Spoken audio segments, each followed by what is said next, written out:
হরে কৃষ্ণ, রাধে রাধে। আসছে আগামী 11 সেপ্টেম্বর শ্রীমতী রাধারানীর আবির্ভাব তিথি, অর্ধবেলা উপবাস। কৃপা করে সকলে রাধা অষ্টমী ব্রত পালন করবেন।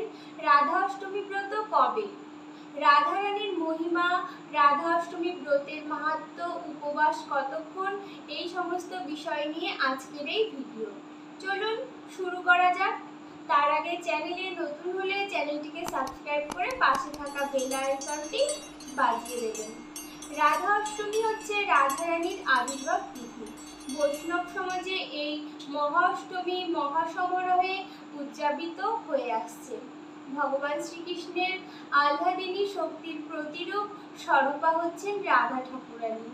রাধা অষ্টমী ব্রত পালনের বর্ণনায় বলা হয়েছে যে কোনো ব্যক্তি একবারের জন্য যদি এই ব্রত পালন করেন তবে তার কোটি জন্মার্জিত ব্রহ্ম হত্যাদি মহাপাপ সকল তৎক্ষণাৎ নষ্ট হয়। শত সহস্র একাদশী ব্রত পালনে যে ফল লাভ হয়, রাধা অষ্টমী পালনে তার শতাধিক ফল লাভ হয়। পুরাণে বর্ণিত রয়েছে যে হেলায় বা অশ্রদ্ধায় যদি কোনো পাপিষ্ঠ এই ব্রত পালন করে তাহলে তার বৈকুণ্ঠ লোকে গতি হয়।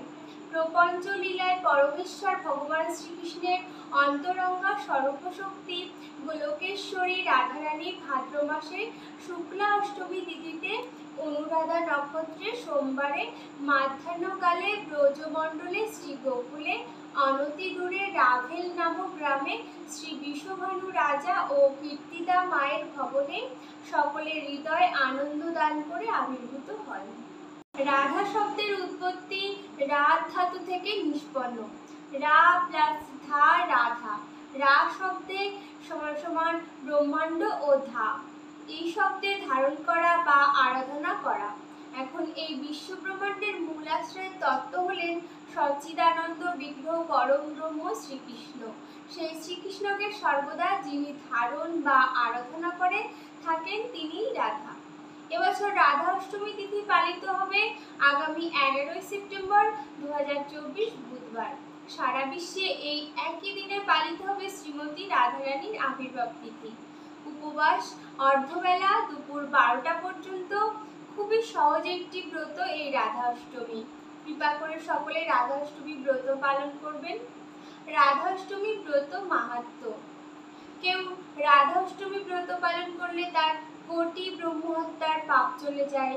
রাধা অষ্টমী ব্রত একবার পালন করলে সহস্র একাদশী পালনে 100 গুণ ফল লাভ হয়।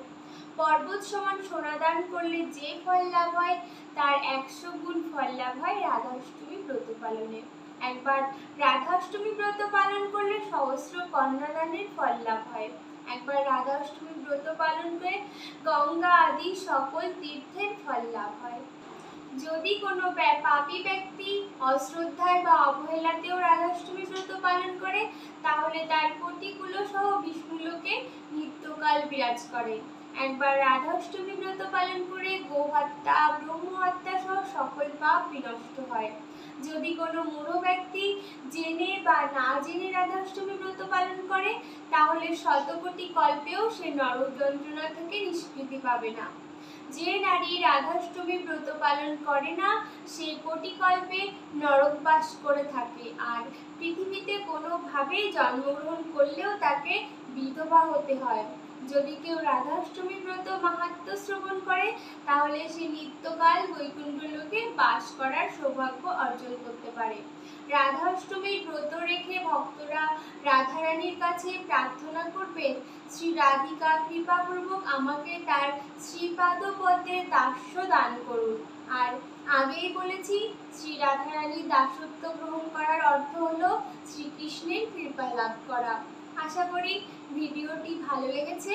ভালো লাগলে লাইক করবেন, আর যারা রাধা অষ্টমী ব্রত পালন করছেন পারলে তাদের উদ্দেশ্যে শেয়ার করবেন। সকলেই ভালো থাকুন, সুস্থ থাকুন, এই কামনা রেখে এখানেই শেষ করলাম। নমস্কার, ধন্যবাদ, সকলে ভালো থাকবেন। হরে কৃষ্ণ, রাধে রাধে।